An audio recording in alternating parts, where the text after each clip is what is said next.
नमस्कार दोस्तों, आप सभी का स्वागत है आज के इस वीडियो में। आज हम बताएंगे कि क्या है धर्म का सत्य, क्या है धर्म का आधार। हिंदू धर्म, वैदिक धर्म, आर्य धर्म, सनातन धर्म, क्या है इन धर्मों में अंतर? क्या ये सब एक ही धर्म है या इनमें कोई अंतर है? आज के इस वीडियो में हम आपको सनातन धर्म की सत्यता का बोध करवाएंगे। चलिए शुरू करते हैं आज का ये वीडियो। और अगर आपने अभी तक हमारे चैनल को सब्सक्राइब नहीं किया है तो चैनल को सब्सक्राइब कीजिए, और आपको वीडियो पसंद आए तो इस वीडियो को लाइक और शेयर जरूर करें, और अपने सनातनी भाइयों को भी इसके बारे में बताएं। वेदों में लिखा है ईश्वर अजन्मा है। ईश्वर तो एक ही है, लेकिन उनके रूप अनेक हैं। उस एक को छोड़कर उक्त अनेक के आधार पर नियम, पूजा, तीर्थ आदि कर्मकांड को सनातन धर्म का अंत नहीं माना जा सकता। यही सनातन सत्य है और यही सनातन धर्म है। यह एकमात्र ऐसा धर्म है जो आदि अनंत काल से चला आ रहा है, और यह हमें परब्रह्म और मोक्ष का मार्ग बताता है। यह हमें किसी चीज का लालच नहीं देता, बल्कि यह हमें उन लालची चीजों से मुक्त होने का मार्ग बताता है। सनातन धर्म के इतिहास को यदि वेदों के अनुसार जाना जाए तो ऋग्वेद में सनातन धर्म की कुछ इस तरह से व्याख्या की गई है। सत्यम शिवम सुंदरम, जिसका पूरा अर्थ है यह पथ सनातन है। समस्त देवता मनुष्य इसी मार्ग से पैदा हुए हैं तथा प्रगति की है। हे मनुष्य, आप अपने उत्पन्न होने के आधार रूपा अपनी माता को विनिष्ट न करें। वेदों के अनुसार सत्य सनातन है। ईश्वर ही सत्य है, आत्मा ही सत्य है, मोक्ष ही सत्य है, और इस सत्य के मार्ग को बताने वाला धर्म ही सनातन धर्म भी सत्य है। सनातन मतलब जो शाश्वत है, सदा के लिए सत्य है। जिन बातों का शाश्वत महत्व है वही सनातन कहा गया है। वह सत्य जो आदिकाल से चला आ रहा है और इसका कभी कोई अंत नहीं है, जिनका न कोई आरंभ है और न अंत है, उस सत्य को ही सनातन सत्य धर्म कहा गया है। सनातन धर्म के मूल तत्व अहिंसा, दया, श्रम, दान, जप, तप, यम, नियम आदि हैं, जिनका शाश्वत महत्व अन्य प्रमुख धर्मों के उदय होने से पूर्व वेदों में इन सिद्धांतों को प्रतिपादित कर दिया गया था।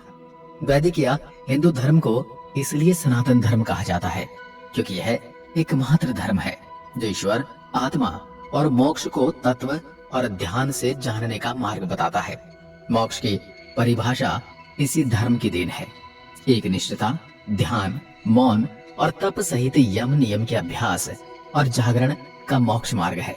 अन्य कोई मोक्ष का मार्ग नहीं है। मोक्ष से ही आत्मज्ञान और ईश्वर का ज्ञान होता है। ऋग्वेद के अनुसार यही सनातन धर्म का सत्य है।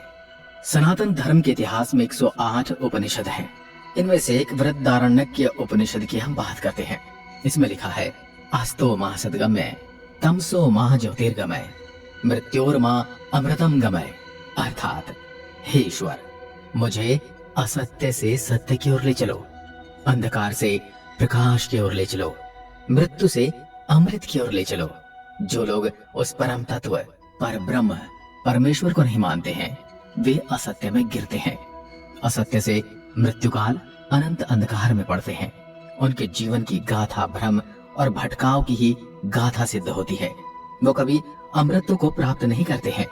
मृत्यु आए इससे पहले ही सनातन धर्म के मार्ग पर आ जाने में ही भलाई है।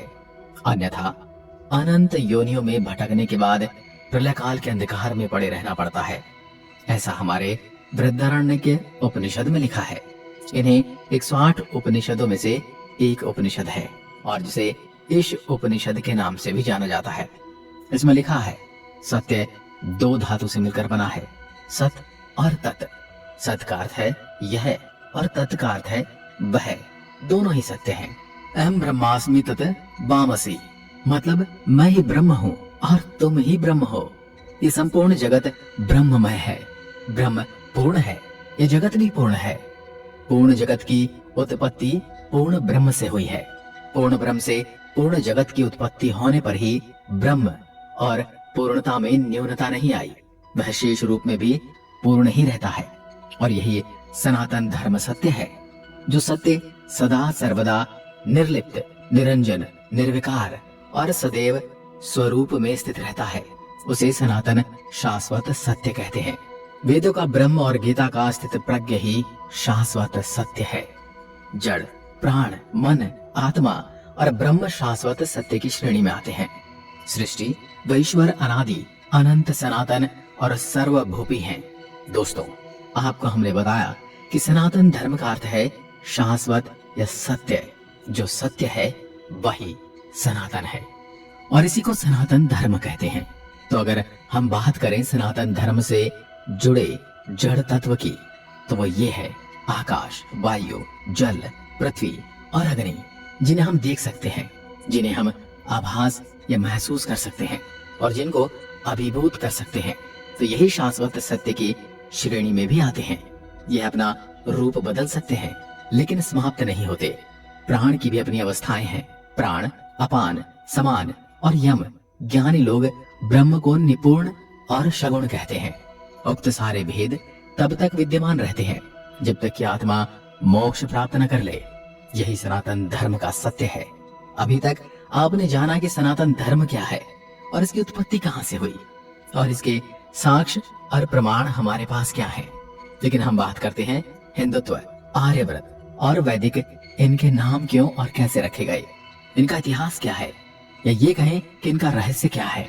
हम अगर बात करें हिंदुत्व धर्म की, तो ईरानी अर्थात पारसी देश के पारसियों की धर्म पुस्तक अवस्था में हिंदू और आर्य शब्द का उल्लेख मिलता है। दूसरी ओर अन्य इतिहासकार मानते हैं कि चीनी यात्री ह्वेनसांग के समय में हिंदू शब्द की उत्पत्ति इंदु से हुई है। इंदु शब्द चंद्रमा का पर्यायवाची शब्द है। भारतीय ज्योतिषीय गणना का आधार चंद्रमास ही है। चाइना के लोग भारतीय को इंतु हिंदू कहने लगे। कुछ विद्वान कहते हैं कि हिमालय से हिंदू शब्द की उत्पत्ति हुई। हिंदू कुछ पर्वत के नाम से ही हमारे धर्म का नाम हिंदू पड़ा। और वहीं दूसरी ओर अगर हम बात करें कि आर्यव्रत क्या है, आर्य धर्म क्या है, और आर्य समाज के लोग इसे आर्य धर्म कहते हैं। किसी जाति या धर्म का नाम न होते हुए इसका अर्थ श्रेष्ठ माना गया है, अर्थात जो मन, वचन और कर्म से श्रेष्ठ है वही आर्य है। बौद्ध धर्म के 4 आर्य सत्य का अर्थ ही 4 श्रेष्ठ सत्य होता है। बुद्ध कहते हैं कि उक्त शेष व शाश्वत सत्य को जानकर ही अस्तांगिक मार्ग पर चलना इस धर्मो सनातनो, अर्थात यही सनातन धर्म कहलाता है। इस प्रकार आर्य धर्म का अर्थ शेष क्षमा होता है। प्राचीन भारत को आर्यव्रत भी कहा जाता है, जिसका तात्पर्य शेष जनों की निवास भूमि था। सनातन मार्ग। दोस्तों, जब विज्ञान प्रत्येक वस्तु, विचार और तत्व का मूल्यांकन करते हैं, तब इस प्रक्रिया में धर्म के अनेक विश्वास और सिद्धांत धराशाही हो जाते हैं। विज्ञान भी अभी तक सनातन धर्म को पूर्ण रूप से जानने में सक्षम नहीं हुआ है, किंतु वेदांत में उल्लेखित जिस सनातन धर्म की महिमा का वर्णन किया गया है, विज्ञान धीरे धीरे उससे सहमत होता हुआ नजर आ रहा है। हमारे ऋषि मुनियों ने ध्यान और मोक्ष की गहरी अवस्था में ब्रह्म के रहस्य को जानकर उसे स्पष्ट तौर पर व्यक्त किया है। वेदों में सर्वप्रथम ब्रह्म और ब्राह्मण के रहस्य से पर्दा हटाकर मोक्ष की धारणा को प्रतिपादित कर उसके महत्व को समझाया गया था। मोक्ष के बिना आत्मा की कोई गति नहीं है, इसलिए ऋषियों ने मोक्ष के मार्ग को ही सनातन मार्ग माना है। किंतु मोक्ष का मार्ग है क्या? धर्म, अर्थ, काम और मोक्ष में मोक्ष जीवन का अंतिम लक्ष्य है। यम, नियम, अभ्यास और जागरण से ही मोक्ष मार्ग प्राप्त होता है। जन्म और मृत्यु मिथ्या है, जगत ब्रह्म पूर्ण है। ब्रह्म और मोक्ष ही सत्य है। मोक्ष से ही ब्रह्म हुआ जा सकता है। इसके अलावा स्वयं के अस्तित्व को कायम करने के कोई उपाय नहीं है। ब्रह्मा के प्रति समर्पित रहने वाले ब्राह्मण और ब्रह्म को जानने वाले ही ब्रह्म ऋषि, और ब्रह्म को जानकर ब्रह्ममय हो जाने वाला ही ब्रह्मलीन कहलाता है। सनातन धर्म ही एक ऐसा धर्म है जिसका कोई विरोधाभास नहीं हो सकता, क्योंकि सनातन धर्म के सत्य को जन्म देने वाले अलग अलग काल में अनेक ऋषि हुए हैं। उक्त ऋषि को दृष्टा कहा जाता है, अर्थात जिन्होंने सत्य को जैसा देखा वैसा ही कहा। इसलिए सब ऋषियों की बातों में एक रूपता दिखाई देती है। जो उक्त ऋषियों की बातों को समझ नहीं पाते हैं, वे उसे भेदभाव करते हैं। भेद भाषाओं में होता है, अनुवादों में होता है, संस्कृतियों में होता है, परंपराओं में होता है, सिद्धांतों में होता है, लेकिन सत्य में कभी भेदभाव नहीं होता। इसलिए सनातन धर्म एकमात्र ऐसा धर्म है जिसका कोई विरोधाभास नहीं है।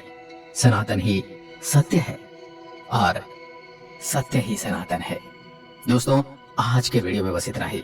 अगर वीडियो आपको ज्ञानवर्धक लगा हो तो कमेंट में लिखकर जरूर बताएं, और ऐसी वीडियो आप देखना चाहते हैं तो चैनल को सब्सक्राइब करें और कमेंट में लिखकर बताएं, ताकि हम ऐसी ही ज्ञानवर्धक वीडियो आपके लिए लाते रहें। जय हिंद, जय भारत, जय सनातन।